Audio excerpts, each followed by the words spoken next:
வணக்கம் ஆண்களே, இந்த வீடியோ உங்களுக்கு. காது கொடுத்து கேளுங்க. ஓடி ஓடி உழைக்கிறீங்க. எதுக்கு உழைக்கிறீங்க? உங்க குடும்பம் நல்லா இருக்கணும், ஆரோக்கியமா இருக்கணும்.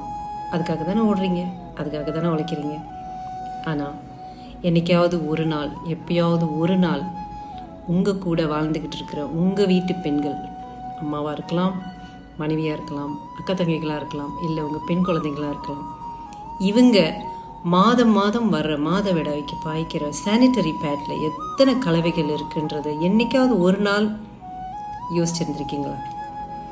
அதில் எவ்வளோ கெமிக்கல், எவ்வளோ plastic, silicon gel, fragrance, colouring, இந்த மாதிரி பல விஷயம் கலந்த சானிட்டரி பேடை அவங்களோட பிறப்பு உறுப்பில் வச்சு எத்தனை வருஷம் அவங்க பாவிச்சு அவங்களோட கர்ப்பப்பை இந்நேரம் என்ன நிலைமைக்கு ஆகியிருக்கும் அப்படின்றத யோசிச்சிருந்துருக்கீங்களா? கிடையாதுல்ல.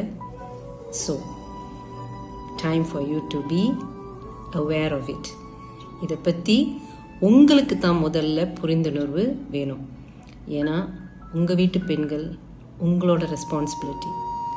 நாளைக்கு நான் சொன்ன மாதிரி நீங்கள் அந்த ஓடி ஓடி உழைக்கிற காசு உங்கள் வீட்டு பெண்களுக்கு ஹாஸ்பிட்டலில் செலவாகிற மாதிரி வச்சுக்கக்கூடாதுல்ல.